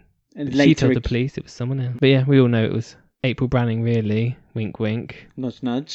So yeah, the episode I watched was the 31st of October and the 1st of November 2002, because it was Trevor and Little Mo. They have like a two-hander on the 31st, pretty much a two-hander, where he's got her in a house and they're going through their whole history of things, and he's throwing gasoline everywhere. And she gets the match and she says, "You don't scare me," and then drops the match, and then it all goes to pot. At the meantime, Sharon, I have to try and find. I was trying to get a photo of her, but it wasn't HD and it didn't look good enough. But oh my god, she looks so different. When she walked past, I was like, "Who is that?" And then I kept rewatching it. It's like, "Oh my god, it's Sharon." What's different about her? Oh, just I'll show you a picture later. Okay. But I was like, "Ooh, Sharon." You know when she did the BT advert, she looks a bit like that. But like that was the foxier. mid-90s, wasn't it? Yeah, but even like foxier. She was short haircut, boobs out. It was all going on. Short dress. Do you reckon she had a deal with for a DVD fitness? Probably. Thing? Yeah, she was on it. But this was the first time her and Tom told each other they loved each other. Oh no! It can only go downhill from here. That was mainly the story, plus with all the Slaters trying to work out where Mo was, because it was meant to be the wedding night of her and Billy, and that's why Trevor's kidnapped her and things. And he's basically said, "I'm not divorcing you. We did vows, death to us part," and all this stuff. And he was getting a bit touchy. But obviously everyone knows that the house went up in flames, and Tom was off duty. But he's never really off duty, Sharon. No. He's had one glass of wine. And he storms into that building. No wonder he's flammable. Yeah, that's true. In and out of that building 3 times. And Trevor's the last one left in there. Right. And she looks at him and goes, "You don't have to." And then you could hear the sirens in the background. She goes, and smiles, "You don't have to go in," and holds his hand. And he looks at her and shakes and says, "I have to go in." Oh, and then Tom. the whole building explodes. Yeah. So Sharon loses another love of her life. She just loses them. They drop like flies. Poor Sharon. But very good episodes. Little Mo, Casey Ainsworth was on it. There's a little clip on our Twitter of the episode that you can watch. 40-second clip. I was going to say there's a snippet, isn't there, on our Twitter? Which it's like a little snapshot into the acting masterclass between both of them. But yeah, very good. Didn't someone retweet it as well? Casey Ainsworth. Yes. Little message saying thank you. I've not seen this. No, thank you, Casey, for the wonderful work. And if you ever want to bring Yeah. little Mo back, Mo. there's always Christmas. So that was who won that week, but who won this week? The 4 options were Dotty's meal deal, Ooh, what good names. Stacey's one night stand, Mm-hmm. Ash's family reunion, Sexy. and Sharon's showdown. Bitchy. And you were able to vote on our Twitter, our Facebook, and our Instagram. All the scores get put together, and then we get one final score. And Ben, who do you think was the winner? Gotta be Mel and Sharon. Come on. It was Sharon's showdown with 42% of the vote. Ash's family reunion came second with 33%. Oh, that's good. Yeah, really good. Stacey's one night stand with 20%, and Dotty's meal deal with 5%. Yeah, that's understandable. Very Stacey, upsetting. scene stealer. I mean, we'll read out some of the comments relating to the stories this week on our social media. But before we go forward with that, we're going to just go over a couple of news articles that literally came out an hour or two Spoilers. before we recorded this podcast. So just to let you know, there will be spoilers, especially with the first one. So you might want to skip forward maybe a minute or two. Just turn it off. Just turn us off. Bye, everyone. Don't Bye, turn half us off. of you. Well, before you turn us off, don't forget you can find us on Twitter at EastEnders Week, on Instagram at EastEnders Weekly Podcast, Facebook EastEnders Weekly Podcast. Search for it and then click on to join the group. Yeah. You can also find us on YouTube or email us eastendersweekly@gmail.com. But everyone listening now likes spoilers, and we're here for it. Okay, so here it Give them is. to me. Feed them to me. I will. I'll stick it in your mouth till you're sick. So the big story is that Keanu is leaving. the character of Keanu will be going my at Christmas time. Danny Walters is off. You see, I did say he was growing his hair on Instagram. Do you remember that? I was did. extremely suspicious at the time. And lots of people said, nah, he looks better with longer hair. Now we know why. Now we know Growing why. it out for his exit. I mean, a lot of people were quite upset because this was revealed and people didn't really want to know. It would have been better to stupid. keep it as a surprise. Especially over seeing as Christmas. it's the Christmas storyline. Yeah.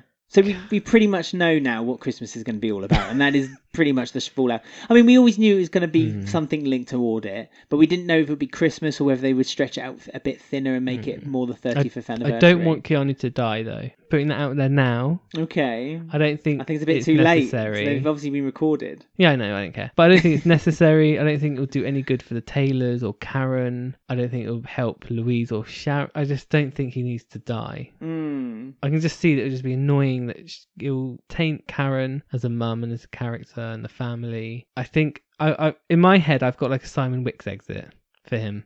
Just Where he leaves. just gives up, gets in a car, puts on his vest and leaves. But what would cause him to leave? Because don't forget, he's obviously got the child with Louise, but he's also got the child with Sharon. So, and you know, he's very committed to family, isn't he? He's very, he's very much wants to hang around the square. Something we actually didn't really talk about when we did the summing up. But he's the one kind of pushing, wanting to stay because he wants to stay with Sharon so we can kind of grow up with That's true. their kid together as well. So what would cause Keanu to leave, to be pushed so far that he would leave his other child? Well, both his children, if you think about it, because I'm presuming he's not leaving with Louise either. Yeah, So no. 2 children. What would it be? I've got a Probably theory. death. Or, Yeah. throwing this out, Ingrid turns up Christmas Day Oh, yeah. with a baby in her arms. Another Keanu. She said, before I left Keanu, I was actually pregnant. And, she's a safe option. Nice baby's already there. Pops It wouldn't be a off with her. baby, would it? It's been about 2 Oh, yeah, years. it'd be like It'd be a toddler. Toddler, yeah. Toddler Abby. She's still breastfeeding this 2-year-old. So that could happen. And you could leave with her, a la Simon Wicks and Cindy. I just don't want Karen to have a dead child. I just don't want it. No, it'd be a huge shame. And I also think they kill off too many young characters. And we've also got like the untouched potential of Keanu's dad, like in prison, and the whole That's stabbing true. Karen They've not thing. touched that, have they? So, if they did write him out, they need to leave it open to maybe bring him back in to then touch on that side a bit. Because I mean, we've you got could that whole storyline. Yeah, he could return with his dad. That would be an interesting turn up for the books, wouldn't it? If in a year or two's time he turns back up with his father, and maybe his dad's the one who's kind of encouraged him to come back to reclaim his 2 children. And also, if Keanu does die, like, who's going to kill him? Because Phil doesn't kill people. Yeah, but Ben's still got Yeah, Ben a could. bit of a vendetta against him. Louise isn't going to kill someone. Oh, Although Louise. she is a Mitchell, so she might put him in a boot of a car and crush a la Aunt Roxy. She might have learnt that from Roxy, mightn't she? No, I don't Sharon's think Louise not a would get her killer. hands dirty. Louise wouldn't bother, would she? No. It'd be too much hard work She'd for be Louise. crying. Well, it's not just that. It means she has to do something. And Sharon's not a killer. Our Shaz. No, she I would don't really never. know Not in cold who- blood, anyway. So I don't know who would kill him. Unless Mel comes back and kills, or Lisa maybe. Well, this is the thing, isn't it? Because there's always Mel. Mel is again a crux of the matter. This moves on quite nicely actually, because after the end of Friday's episode of EastEnders, there was a trailer, and it very much says that the story is that Mel's mind is slowly deteriorating further and further, and the grief over Hunter's death is getting more and more of a strain onto her. And there's this really great scene of her kind of driving alongside Sharon on the motorway, and they kind of iron each other up as if I they're can't going. wait to see that. I mean, are they going to recreate the Steve Owen car chase scene with Sharon and Mel? That's what I'm wondering. But also, is Mel going to be ultimately the one that's Keanu's demise? Will Mel blame Keanu for the reason why Louise doesn't go away with her, or something along those lines? This is something I don't want to talk about earlier, but like when they both said "oh, on your life" or something to each other, it was like obviously foreshadowing Mel dying, and then they've made her like turn way crazier on Friday and obsessive. Like, are they going to kill Mel? I don't want that. I don't want Mel to die either. I think that's silly. Yeah, I know. I But think then that's she's really got nothing else, silly. has Yeah, she? but I You don't said care. this. Or does she die in the car crash with Sharon? Keanu and Sharon think, oh, we're fine now. Christmas Day, Mel turns up and like announces it and messes everyone's life up and then goes. That would be quite good. Like Oh a yeah, fake that would be death really sort of cool. thing. Really cool. Yeah. 'Cause she's finished filming Samson Althwaite, but there's nothing to stop her coming in for an episode. So maybe that. But I don't want Mel to die. I don't want Keanu to die. It's too much of a waste. Okay, well, only time will tell. Fake death for Mel would be quite cool for her. Yeah, for her then to return on Christmas. Yeah, to throw everything all over the place and then just go. Yeah, to basically stink up the place and then leave. Do a fart in the room and then leave. That'd be good for Mel. Chuck a turkey on Sharon and leave. She likes chucking food on Sharon. Yeah, Poor exactly. old Sharon. But yeah, I'm not into either of those characters dying, and I think it would be so ill thought out if Keanu or Mel go in a box. Okay. Let us know your thoughts. We've already given you ways to communicate with us, but we'll repeat them again at the end of the podcast. As you have already contacted us with your thoughts, I'm going to start off with something we actually talked about last week, because we said about there not being enough elder characters on EastEnders. And someone on Reddit... Two more have gone. Yeah, exactly. There's two more bite the dust. So someone on Reddit actually pulled it up and said they'd listened to the show and had something interesting to say. So I thought I'd read it out. It was Alison E. Historian on Reddit, and she said, I was listening to the podcast and I have been meaning to post for some time. The Square really needs some great older characters, or at least needs to utilise the ones they have a bit more. I realise June Brown cannot have a lot of screen time as Dot, but they need to bring in some wise women characters. Why oh why did they kill off Pat Butcher? Why Ben? Oh God, don't mention Pat. This gaping hole, thank you very much, has never been filled. We don't have any younger characters who could fill it either, which is why I had such high hopes for Marium. When Marium collected money for that old woman recently, both my husband and I said, this show needs this woman. There is a Pat hole in the show. So I said when Marium collected money, it was when Martin collected the money. Yeah, from the old the old lady washing her windows. Who did the test with Denise as well. Yes. That's right. But yeah, the main thing with Pat was as well, killing off was so stupid because she had ties to everyone and she had history in the square. Whereas like bringing in Marium, she didn't really have that, and they didn't even try to make her have ties with people. So it's trying to find like a character who has ties but also is active enough to do the schedule of EastEnders and to be a good enough actress to like have that motherly feel. Yeah. To have that big role. It's really difficult because it's on 4 times a week now, isn't it? I think that's what's the trouble is. I see what you mean. So it's a bit of a strain on it. But then Coronation Street have older actresses. True. And Ken is an older actor, but they have a little group of them, don't they? There's him and his girlfriend. Yeah, the ginger woman, love her. Yeah. Don't know her name. And there's the other one, the moody one who works in the shop. Oh yeah, Thin Joyce.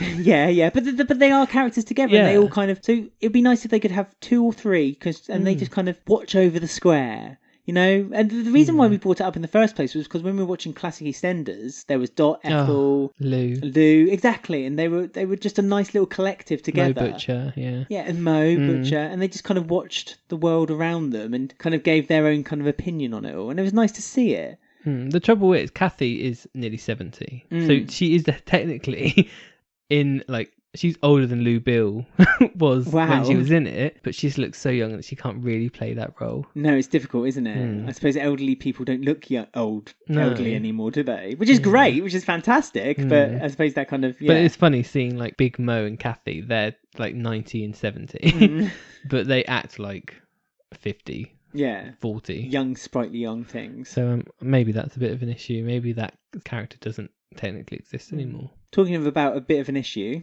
the Panesar Brothers. Yeah. Let's hear some comments about them, shall we? Okay. Ron Monterio on Facebook said, Vinny is definitely the best of the bunch. His scenes with Ash felt natural and believable. I agree. There was also someone who called, I didn't get their name and I'm really sorry about this, called Jags a Audi version of Fat Boy. Lots of people have been saying that, like Lidl version or Tesco, not a very Tesco good Value version. version. So And Fat Boy wasn't that good to begin with either. So. No, let's be honest. Comments about Sharon and Mel. Pat on our Facebook said, love Mel and Sharon taking turns outmanoeuvring each other. More of this, please. At Universe of Who on Twitter said, we all know that Sharon saying swear on your life is foreshadowing. Better not be. She swore on Denny's life, and that's not happened. So. Well, yes, but we keep bringing it up. So let's see. Another one from Ron actually on Facebook said, is Jack's job now to hear hypothetical crime confessions from people on the square? Seems so. It's a very good point. A few comments on Martin and Ben. Hannah on our Facebook said, I'm at the point where I think Martin deserves everything he gets because he's too stupid to find his way out of his own underwear. And Stacey's not going to help him, so. Out of his underwear, not anymore. I'll help. I'll take one for the team. You'll take one for the team. You would love every minute of it. At EE Sprite on Twitter said, very contrived. Stacey would have gone straight there and confronted Sonia. She would have. And at Ballon Fan said, why did she not go back? She's even left Arthur there for flipping heck's sake. It is ridiculous. I toned down the language there.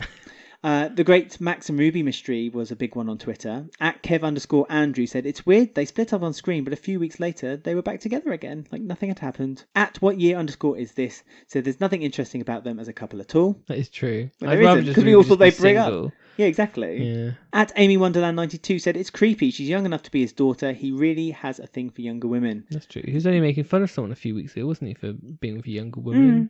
You have to remember, he was in his mid-30s when he had an affair with Stacey. Oh, yeah, he was if 16. not older, yeah. So... He's a weirdo. And Lucy Beale, before she died. She was only 21, wasn't she? She was, yeah. Well, no, she was younger than that as well, I think. 1920. At King of Wings says, same as Jack and Denise, so many couples on the square are just meh. They are. They're so random name generator, but they've actually stayed together. But there seems no purpose for them, other than the fact that let's just couple people up. Make them not be single like Ruby and Max. Yeah. But really, they might as well be single. They'd probably be more interesting single. Especially Ruby, now she's getting her claws into E20. And Jack and Denise is really like unnecessary. Keep your comments coming in. And Cat and Kush. I like Cat and Kush. No. Okay. And also, is Karen and Mitch actually together or not? No. Yeah, they act like they are. It's very strange. I think they're just being a unit together for Bailey. But that's not really... Well, we don't know what's going on with Bailey, because 1 minute she's up, 1 minute she's down. No one really knows. Keep your comments coming in on our Twitter at EastEnders Week, our Instagram at EastEnders Weekly Podcast. You can find us on Facebook, search EastEnders Weekly Podcast, then click to join the group. You can also find us on YouTube. As I said, there's weekly spoilers every Tuesday, and you can also listen to our podcast on there. Just search EastEnders Weekly Podcast on YouTube. Don't forget to subscribe and click that bell and click that you want to receive all notifications. You can email us at eastendersweekly@gmail.com. All those ways you can contact us also if you want to have a shout out of the week. Don't forget you can listen to our podcast on Apple Podcasts, on Spotify, on Everywhere. Podbean, any podcaster that you enjoy listening to podcasts on. And don't forget, if you do listen on Apple Podcasts, to rate us and write a little comment about what you perhaps enjoy about the show. We love to read them. So that was another spooky week on the square. It was. And thanks for listening this far.